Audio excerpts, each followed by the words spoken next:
तो इसके जाल को समझने के लिए परमात्मा ने कथा सुनाई अपनी प्यारी आत्मा धर्मदास जी को, जो धर्मदास जी ने कबीर सागर में लिपिबद्ध की।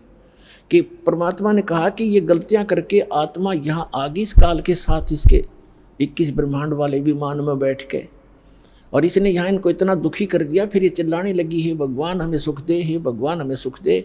हम हाहाकार मच गई।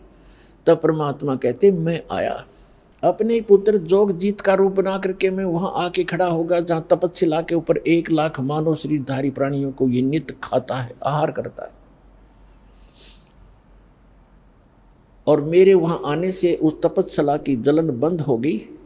वह आग जो कि तो गर्म ऐसे की ऐसी है, वो तपस्या, वो तई, वो बड़ी जो तवा होता है जिस पे उनको भूना जा रहा था।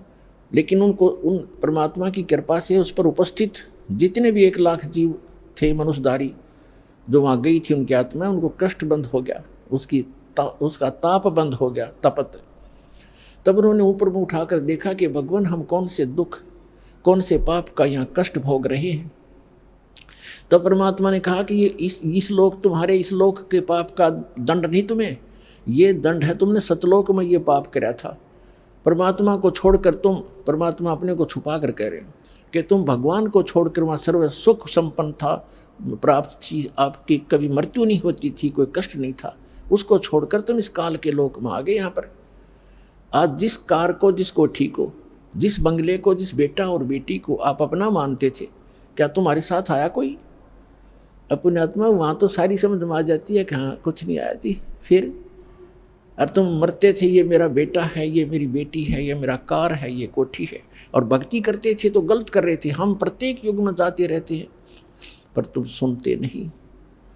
तब परमात्मा ने कहा कि हमसे गलत, वो कहने लगे सभी भगवान हमसे गलती होगी, मैं माफ़ करो। कहते ऐसे माफ़ नहीं होगी। जब तुम जाए धरो जग तन देहा, तब तुम करना मम सत शब्द सनेहा। जब कोई मेरा संत मेरी महिमा गाता हुआ तुम्हें मिल जाए और तुम्हें मानव शरीर प्राप्त हो, तुम तुरंत ग्रहण कर लेना और फिर तुम उस सत्भक्ति करके यहाँ उस लोक में चले जाओगे। अमर करूँ सतलोक पठाऊँ, ताते बंदी छोड़ खाऊँ। इतने में वो काल आ जाता है। प्रतिदिन उसने टाइम फिक्स कर रखा है, इतने समय के बाद ये सभी आत्माएं उसके तपस्या पर भुन कर उनके अंदर से जो गंध वो निकालता है, वो निकल कर वो भाग ऊपर से उनको ऐसे उड़ा देता है, वो गंध रह जाता है। अब आप देखते हो यहाँ प्राणी गंदे पदार्थ तो बहुत आसानी से ग्रहण कर लेता खाने के लिए, पीने के लिए। शराब पीना, भांग पीना, सुल्फा पीना और तंबाकू पीना और फिर मांस खाना, चटपटे अटपटे खाना, ये तो बहुत खुश होकर ग्रहण करता है। क्यों? क्योंकि ये चाहता है कि जितना ये गंद अटपट खाएंगे उतना ही के अंदर गंदी वासना ज़्यादा बनेगी, और तपस्या के ऊपर भूनने से वो सारी वासना वहाँ रह जाती है और ये जीव वहाँ से कर्म ज्यों के त्यों रहते हैं, वो वापस आ जाता है, मरता नहीं। फिर अपने कर्मानुसार 84 लाख योनियों में किसी भी स्वरूप उसके कर्मानुसार वो जाए, उस योनि में वो चला जाता है। तो उसी समय वो काल आ जाता है, और काल ने देखा अपने बड़े भाई जोगजीत को, जिसने वहाँ से, जिस रूप में परमात्मा ने सतलोक से उसको निकाला था।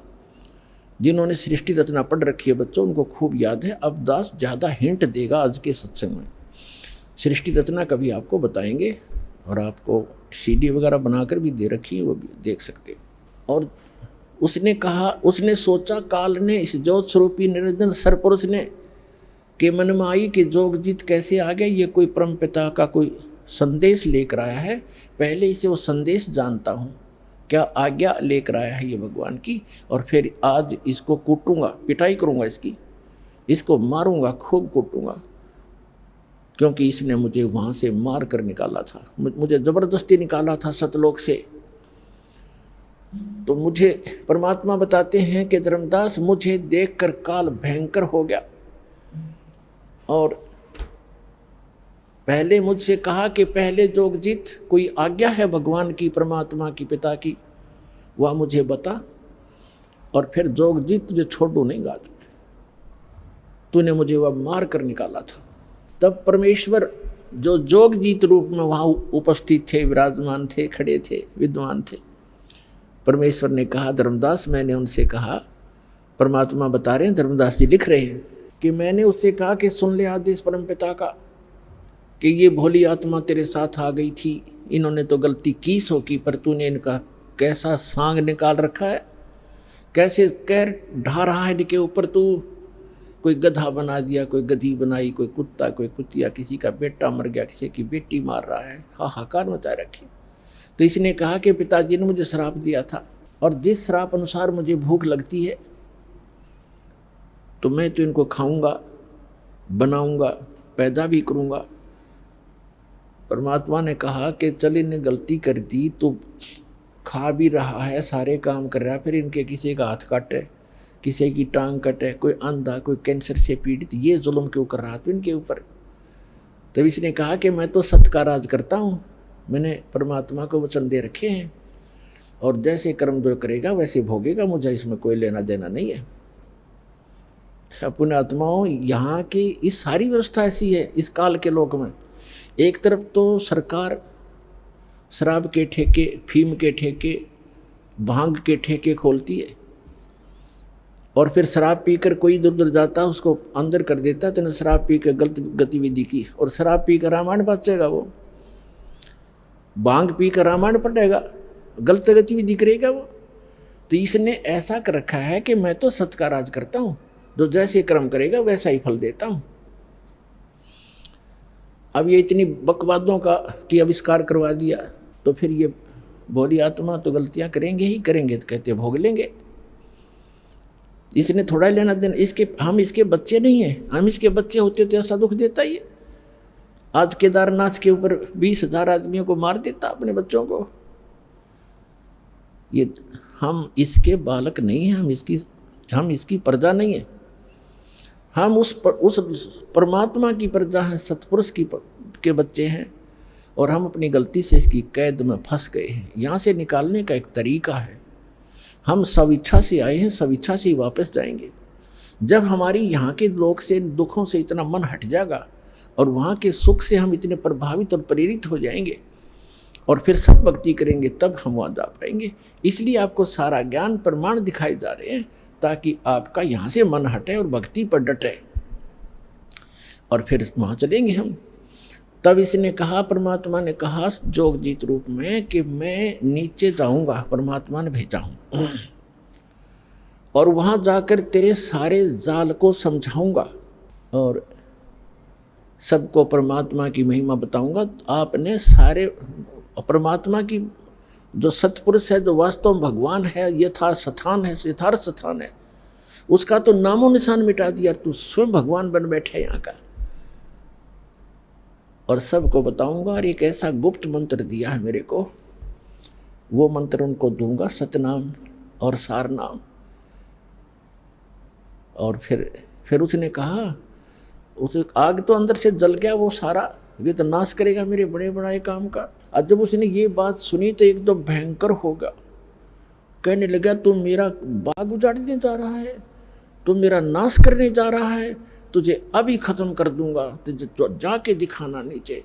परमात्मा ने कहा कि ऐसा सुनकर काल भयंकर होगा मेरे ऊपर।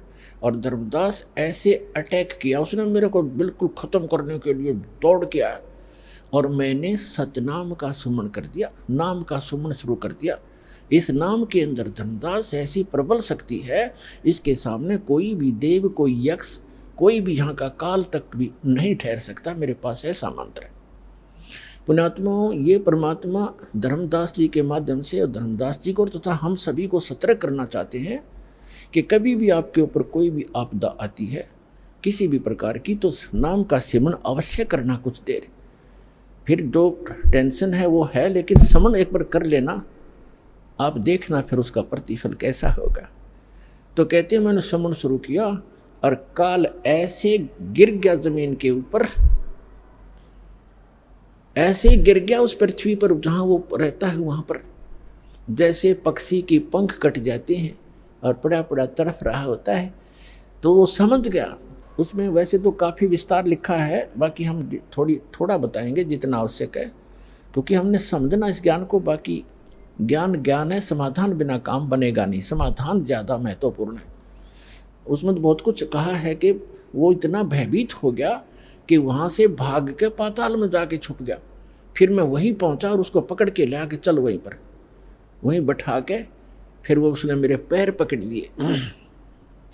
जब ताकत से पार नहीं बसाई, नहीं उसका बस चला, तो मेरे चरण पकड़ लिए, बुरी तरह रोने लगा और कहने लगा, मैं तो आपको पिता के समान मानता हूँ, छोटे तो गलती किया करते हैं, बड़े क्षमा करते हैं, मुझे माफ़ कर दो।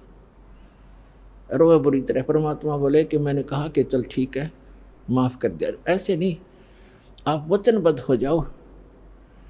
परमात्मा बोले क्या वचनबद्ध हो जाऊं?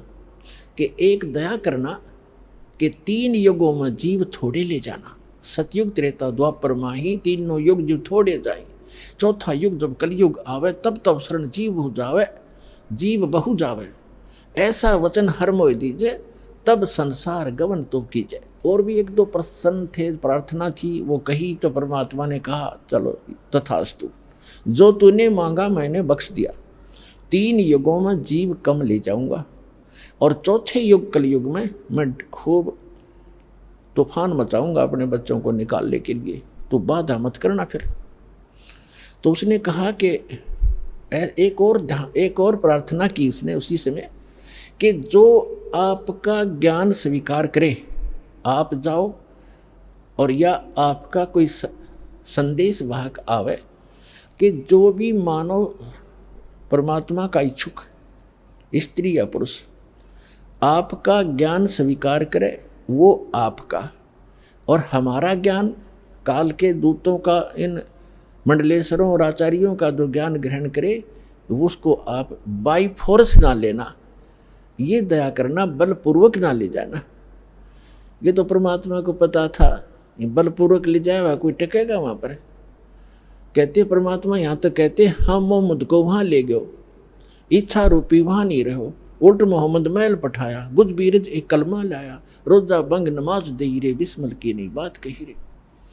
हजरत मोहम्मद जी को लेकर गए थे, लेकिन उसकी इच्छा यहाँ से हटी नहीं थी, क्योंकि यहाँ उसके बहुत घने अनुयायी बन गए थे और उनको ज्ञान संपूर्ण ग्रहण समझ में नहीं आया था।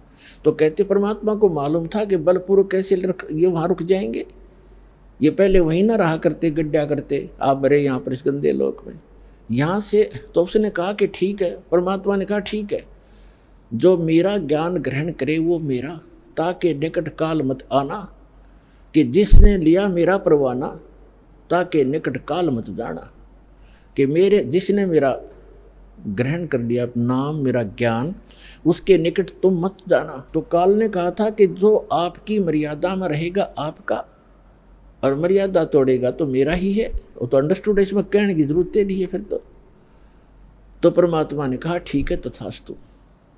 जब परमात्मा ने ये सारा कुछ कह दिया और उसकी सारी स्वीकृति दे दी, तब एकदम रूप बदल गया और एकदम खड़ा हो गया। जोग जीत जाओ संसारा, जीव न माने कहा तुम्हारा, जीव तुम्हारा कहा न माने, हमरी ओढ़ हो बाद बखाने। मैंने उनको ऐसी उल्टी पट्टी चटपटा दी कि सब मेरे ही ज्ञान को ग्रहण किए हुए हैं, और कलयुग में तो उनकी ऐसी हालत कर दूंगा कि किसी को भी भक्ति योग्य नहीं छोड़ूंगा। देवल धाम और तीर्थ पुजवाऊँ, देव धाम इनकी पूजा करवाऊंगा, या विद जीवों को भरमाऊं।